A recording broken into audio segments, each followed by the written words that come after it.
Halo semua, salam sejahtera Malaysia. Selamat datang ke channel Fels Lifestyle.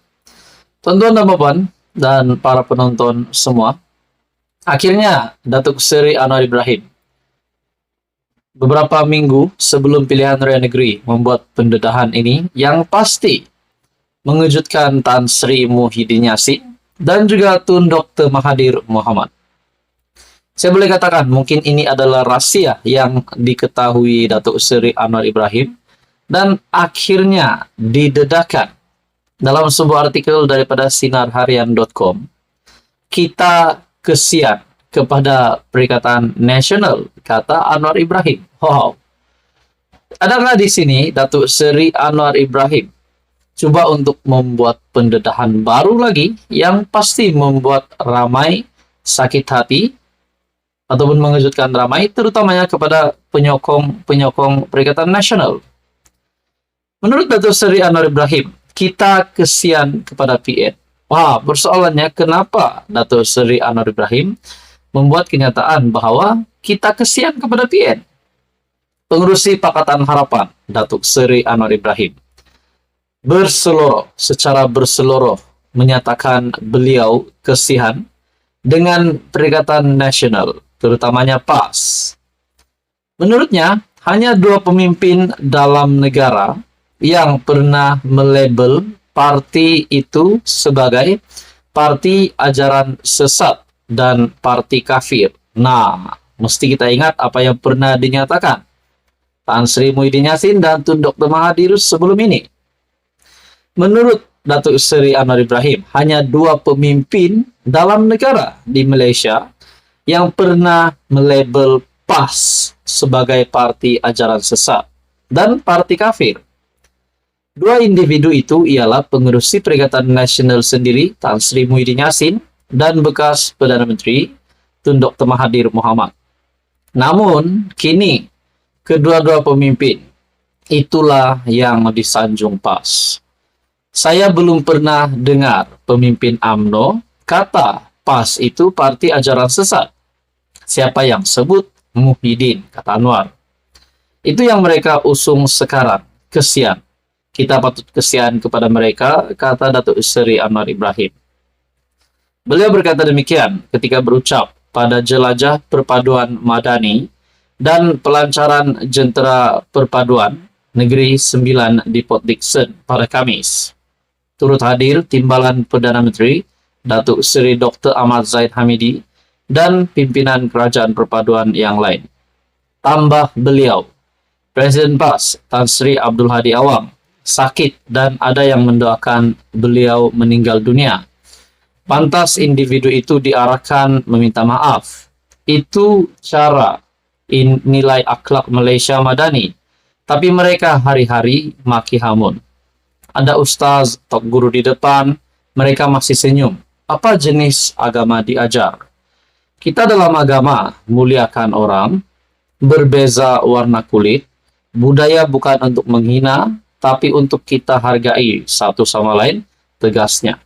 Nah, saya amat bersetuju kenyataan dari Perdana Menteri Datuk Seri Anwar Ibrahim. Pada akhirnya Datuk Seri Anwar Ibrahim dengan pendedahan baru bahwa hanya dua pemimpin, kedua-duanya adalah bekas Perdana Menteri. Itu pengurusi Perikatan Nasional hari ini, Tan Sri Muhyiddin Yassin, dan juga Tun Dr. Mahathir, di mana kita dapat tahu Tun Mahathir sekarang bersama-sama dengan Perikatan Nasional. Bahkan berkempen pun beliau bersama-sama dengan Hadi Awang. Di mana Datuk Seri Anwar Ibrahim membuat pendedahan bahwa hanya dua pemimpin ini yang pernah melabel PAS sebagai parti ajaran sesat dan parti kafir, tetapi hari ini dilihat kedua-dua pemimpin ini menyanjung parti yang mereka pernah label buruk itu. Saudara-saudara, apa komen Anda? Teruskan bersama di dalam channel ini untuk info yang seterusnya. Mohon bantu channel ini dengan menekan butang like, share, dan subscribe. Halo semua, salam sejahtera Malaysia. Selamat datang ke channel Fels Lifestyle. Info padu, info hangat disediakan di dalam channel ini. Dalam sebuah artikel daripada biharian.com mengesahkan 5 pegawai agensi ditahan SPRM. Soalnya pegawai agensi di mana dan berkaitan dengan apa? Pendedahan SPRM yang terbaru yang pasti mengejutkan. Walaupun sebelum ini kita dikejutkan dengan isu berkaitan dengan pencurian unsur nadir bumi RII, di mana SPRM akan menjalankan siasatan berkaitan dengan datuk ataupun ahli perniagaan yang ditangkap, dan banyak lagi tangkapan-tangkapan. Bahkan ada emas berjumlah 200 kg dirampas bernilai Rm 60 juta, uang tunai Rm 38 juta juga disita, bersama dengan kereta-kereta berjenama. Pada akhirnya hari ini dengan pendedahan terkini daripada SPRM yang pasti mengejutkan ramai. Daripada biharian.com, tuntutan palsu, 5 pegawai agensi keselamatan ditahan SPRM. 5 pegawai agensi keselamatan negara dan seorang pengurus syarikat antara yang ditahan Suruhanjaya Pencegahan Rasuah Malaysia, SPRM, kerana disyaki terbabit dalam tuntutan palsu dan rasuah, membabitkan pembekalan peralatan senjata berjumlah Rm 550.000. Semua suspek berusia 30 hingga 40-an itu ditahan di SPRM Kuala Lumpur kira-kira jam 10 malam tadi. Artikel pada 27 Julai. Sumber juga berkata, siasatan awal SPRM mendapati tiada kerja-kerja pembekalan dilaksanakan dalam agensi keselamatan negara itu. Semua suspek disyaki terbabit dalam tuntutan palsu yang dilakukan pada tahun lalu. Sedangkan kerja-kerja berkenaan tidak dibekalkan, katanya.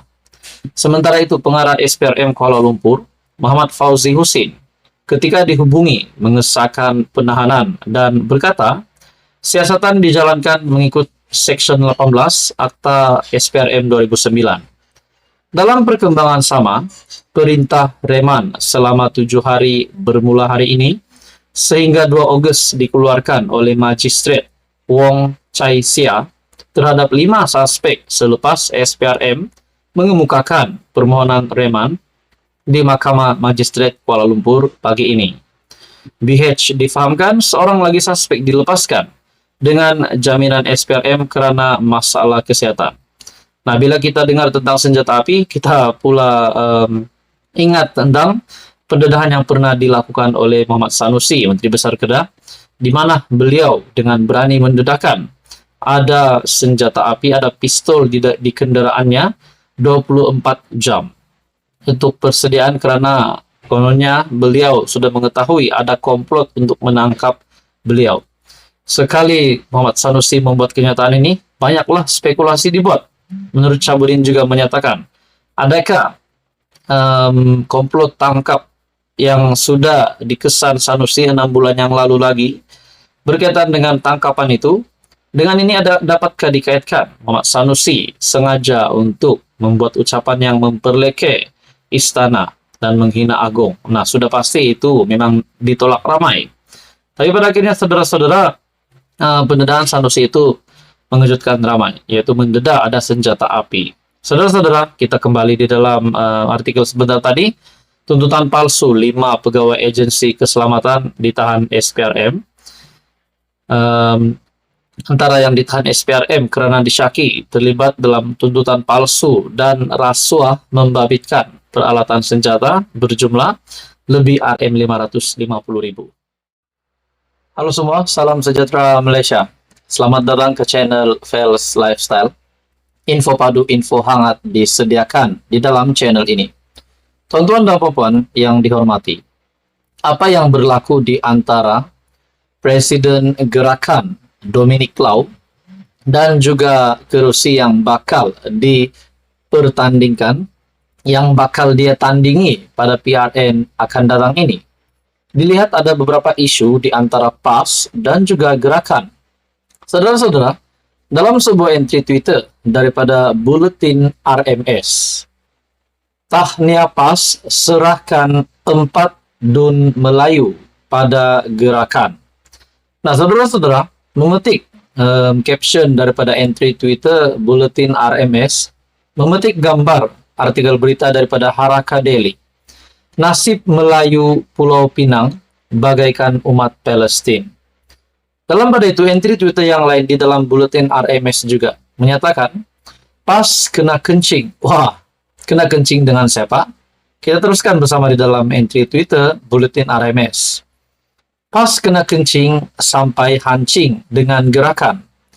Semalam jumpa Dominic Lau. Hasilnya Dominic Lau janji tak bertanding di Bayan Lepas.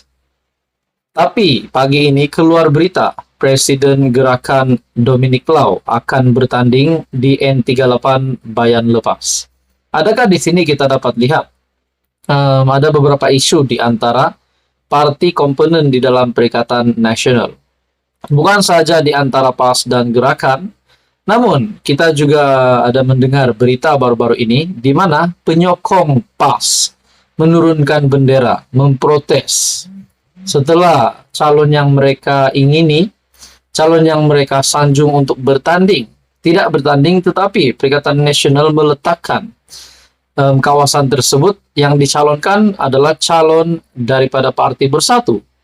Nah, saudara-saudara, adakah di sini kita dapat lihat beberapa kesalahpahaman ataupun miscommunication di antara kepimpinan PAS, Gerakan, dan Parti Bersatu. Dalam entry Twitter Buletin RMS ini, tahniah PAS serahkan 4 Dun Melayu pada Gerakan.